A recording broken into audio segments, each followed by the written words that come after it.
let's begin what's trending, discussing this deeply troubling story from Ondo State, where gunmen invaded a Celestial Church of Christ in Uso Owo, local government area of the state, abducting about 6 worshippers in the early hours of Wednesday morning while the service was underway. The attack, which occurred at approximately 12:50 a.m., sent the congregation into a panic as the armed men forcefully whisked the victims away. A scene of the kidnapping yesterday at Celestial Show. So we landed from source that 7 people were taken away, but we were still on the investigation now. So I'm vouching for the whole OIC to take note of this and also pray for the release of one of our members which have been abducted by the kidnappers, that they should find mercy and grace so they can be released. Every day, kidnapping up and down. We are in Owo, Benin Expressway now. They block road because of they went to church yesterday. Láti lọ gbé àwọn èèyàn márùn nínú ìjọ tó ń ṣe ìṣọ́ òru. This has been too much in Nigeria. And how much is our security vote? Our security vote can buy this copter that we are saying to track all these people where they are going. Our security vote is enough to buy this copter and track them. And he's absolutely right. This has become too much, Rufai. I mean, this is unfortunate. Worshippers should never have to fear for their lives in the house of God. Well, the Ondo State Police Command confirmed that operatives in collaboration with the Nigerian Army and local vigilante groups immediately mobilized to the scene and launched coordinated rescue operations, with one of the kidnapped victims successfully rescued, while a suspected informant linked to the attack has also been arrested. Well, this latest abduction comes just 4 days after terrorists kidnapped a couple in Akure North. Well, we'll pray for the safe return of all the victims. Rufai, like, you know, that eyewitness mentioned, our security votes are enough to even buy helicopters to, you know, for surveillance and all of that. This is one too many. And, you know, we'll continue to highlight these stories for the security forces at this point. I know we are understaffed, but still.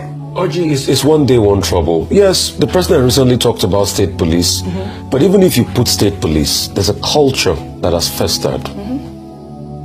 If you put state police, I'm not sure you're going to see the result real quickly, because there are also other fears. People use them for their own political gain. But there's a culture that has festered. Imagine, you know, when I keep saying there's no security in the country, people think I don't know what I'm saying. I mean, just so what happened, people had to stay on the road for many hours before the security agents came. And after they came, what could they recover? Just only one person. What about the other person that have been kidnapped?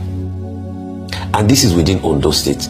Recently, Iba Gani Adams, the generalism of the area of Yoruba land, was also talking about the same. And this is a recurring decimal.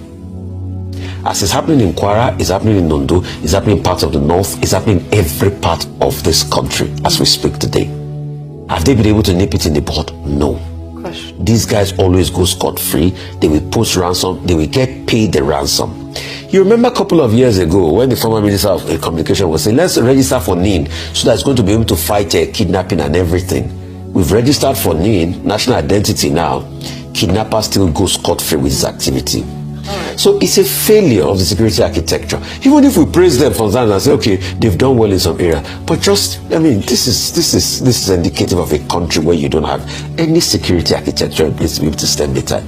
And it's a ticking time bomb. But we don't know who's next. They've enveloped most areas in the southwest. How far is Ondo State from Lagos, Rufai? See. No, I want to know, like, how is it? If the coastal road is effective, 3 to 4. It's less than that, Ayo. If the coastal road is effective, in fact, there's a bridge route where you can do Ondo to Lekki in 45 minutes. It's the same coastal area now. In fact, I remember when Arakuri was still alive, he came on this show and he was talking about a deal of a bridge he wanted to do with NDDC that was going to take 45 minutes from Ondo to this Lekki corridor here. What are you saying? David, look at Ogun State. Look at Oyo State. Most of this part, you are having infiltrations going on. This is becoming alarming. I mean, the idea about it is not if the coastal road is effective. The coastal road is still under construction. When it is completed. Oh, when it's completed, it will be 45 minutes. I mean, so I'm not sure that bridge I was talking about, that NDDC was going to bridge, was part of the outlay.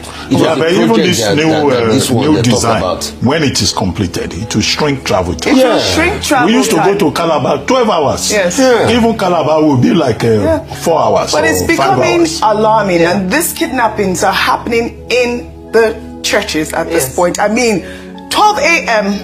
in the middle of prayers. This is unfortunate. I mean,